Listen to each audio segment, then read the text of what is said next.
Good afternoon, everybody. How are you? Good to see so many of you here today.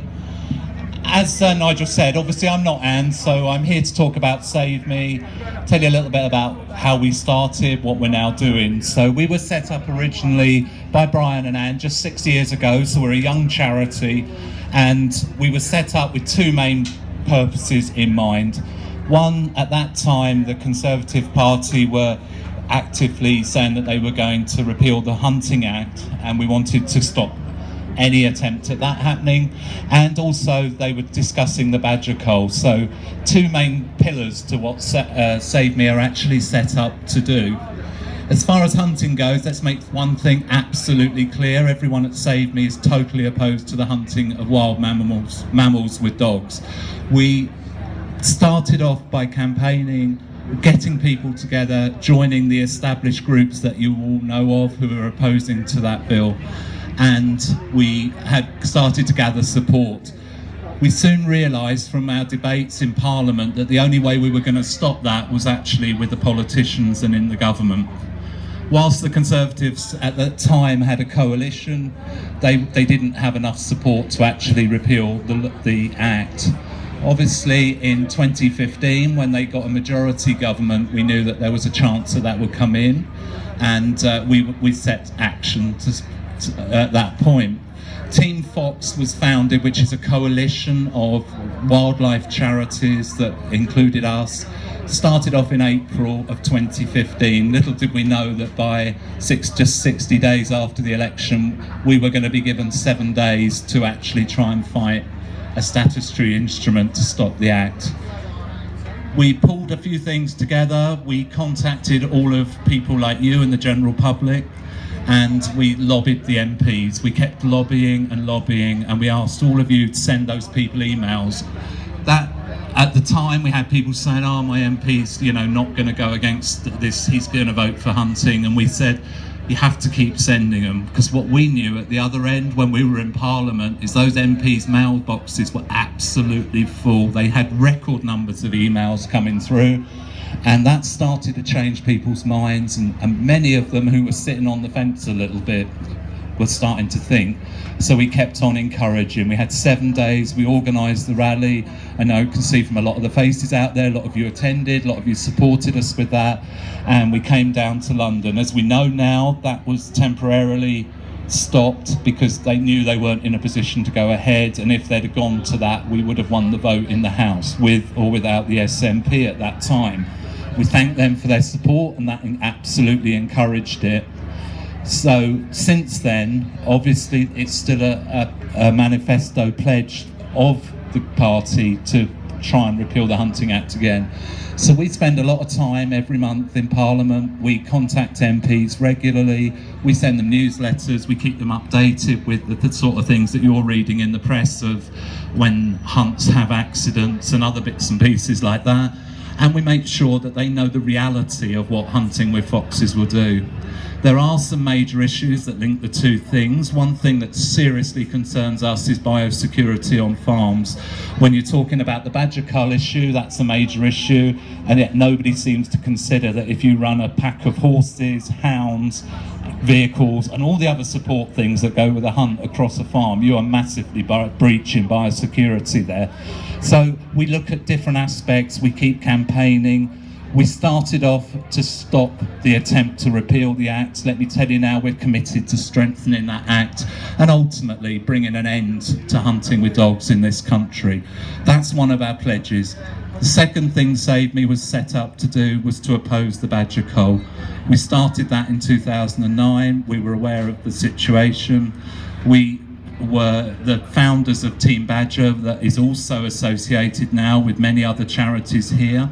We still coordinate that and work with those charities on a week-to-week basis, and it's certainly one of the largest wildlife coalitions in the world, dedicated entirely to trying to stop this badger cull. I know a lot of faces out here, and I know that you're going to know all about the science, and I know that Dominic and many other speakers have been up here, so I won't go too far into that side of it today. But I want you to know that despite the government thinking that we've gone away for 2016, you know, and we are telling you categorically, we have not gone away. We are active on the ground, will remain active on the ground, but we're also very active in Parliament. We spend a lot of time lobbying MPs, telling them all about the different situations and the problems that are coming with the badger cull and why we know that that policy will never work. TB is within the herds and we need to eliminate it from the herds. One of the things Save Me does is run the Back V vaccination programme. That's still very active despite the issues with getting vaccines and things. We have managed to secure, we are still vaccinating, and we're extending our reach. We're now working in Devon in addition to Cornwall. That means us working with farmers, working with the NFU and with people that we are publicly opposing on the badger cull. It's not an easy situation, but it's a situation that you need to do to find actions. What we're finding on the ground is that many more farmers are coming to us now saying, I want to look at this as an alternative to the culling. That's been really important as they're attempting to roll out the culls this year, and we will continue doing that. The more farmers we can work with. The truth is, farmers are not silly people. They actually know that the cull's not working. When you get into some of the zones, they're fully aware of perturbation and how it's affecting them. That's now an opportunity to actually work with these people and stop that. But the only way we're going to stop a badger cull is to stop it in Parliament, and we have to get the support of MPs on board, and that means a constant programme of lobbying, keeping them up to date with different pieces of information as they come out, and that comes collectively from Team Badger, from all the access we have. Many of the groups have people in Parliament, many of the groups have people on the ground. It gives us a broad, wide spectrum of information coming in and feeding back out. Part of Team Badger's success has been down to some of the marches and things that you've been on, obviously with the Badger Army and Dominic leading marches through the early days. Public awareness is vital to us to keep this campaign going, keep it active. We keep hearing from the government, and the perception of MPs is that there's fatigue in the anti-cull movement. We know that's not true on the ground. We know that you people everybody out there is totally committed and will see this through. We know the patrols are active. We're working actively to recruit new volunteers, as I'm sure all of you are involved, so that we can do that. We know they're going to run to new zones this year. That is obviously going to make the situation a lot harder for us to keep monitoring, keep the patrols going out on a regular basis. So it really is a time that we need to pull people together. Anybody who can make that time, anybody you know who's got time, who would be sympathetic and would like to come and have a walk in the countryside through the end of the summer, I suggest you get in touch with them and come down and join us. There's a new website called the Badger Action Network, which any of you can go on. It's called BAM for short. If you get onto that site, it's got a whole load of resources about how you can start local groups, how you can be supported, things that you can actively do and get involved in. And I'd recommend that you get on there and have a look at that site really quickly.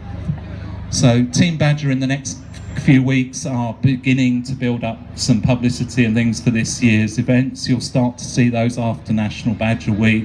We want to obviously go out and celebrate badgers with you all next week through that campaign, and then we will start and roll into action for the summer. So do keep your eyes open for things that are coming. There's lots of things we're going to be asking you to do, joining in with us, so that we can then take that message back to Parliament, and we can take that message to the National Farmers Union and the people that will actually make the decisions, and keep working to stop that. We will keep working on the vaccination projects that we're working on, and we'll keep working on the testing projects, and we will keep you updated for those as far as we can as we keep going.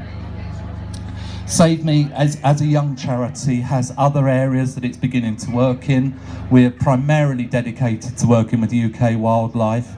We have one exception to that at the moment, which is we're an anti-hunting organisation, and canned hunting and trophy hunting is one of the most vile things that happens on this planet. The death of Cecil the lion last year focused everybody and brought that in. We are working with other charities now to make sure that Cecil did not die in vain, and we will bring a law to England. We want to see trophies, animal body parts as trophies, banned from this country, banned from Europe, and we want to smash the canned hunting industry. We're committed to doing that, as are many of our partners here today and the other charities. So join us with that, come and have a look at that campaign. And we're starting to move into other issues of animal-related welfare that really bore us, and we will need to stop. Raptor persecution in the shooting industry and the grouse moors around the country has got to a stage now where we really feel we need to get involved. We're going to start acting on that. You will see more of that coming into our work in the not too distant future. We are already speaking with various groups on how to do that. Urban wildlife is a big focus for us, and you'll start to see more of that coming in too. Needless to say, we are anti-fur, and we are working with other organisations to get an end to the anti-fur industry, and also joining with partners to stop using live animals in circuses. So for a small charity with a small staff, we are growing quickly. Our range of activities is growing quickly, and we continue to do a more conservation role in, as you will all know, Brian May founded us. He's been buying woodland, and we are in the process of securing woodlands as places for wildlife, but also for people to go and enjoy. We are also working on conversion of farmland to woodlands, which is a very different project, but you know, we have to create an environment and try and show people the right way. We get a lot of attacks coming on us through these things. People don't agree necessarily with what we're trying to do. And people keep coming up with odd little things about why you're planting ash trees when there's ash dieback in the country. You know, it's a similar situation. If you want to give up and pack up, you might as well go home. You've lost before you've even started. Where we are, we're looking at the situation, we're monitoring it, and we know that we can plant ash trees at the moment, and we're going to. For future generations, they're an important part of our environment and the biodiversity of the area that we were working in Dorset. Mayswood is open, it's near Bear Regis, it's open to the public, you're not restricted in any way, and if you are in the Dorset area and you want to go down and have a wander around there, please do, go and enjoy the land. We're not, you know, there's no intention to charge. We want to actually encourage people to get out into natural environments and to enjoy those. And that acquisition of woodland as they become available is something we intend to carry on, because we see it as a lasting legacy for the future generations. We might not see the end of these projects in our lifetimes, but actually it's really important that we leave things there for the people of the future. So in a nutshell, that's Save Me. Obviously I'm not Anne, and this may have been a little bit quicker and maybe a little less forthright than some of the speeches she does. And I'm not the good doctor who can't be here today either. He's currently touring at the moment. I am Save Me number 3. My name's Nigel. Thanks a lot for everything today. Bye-bye.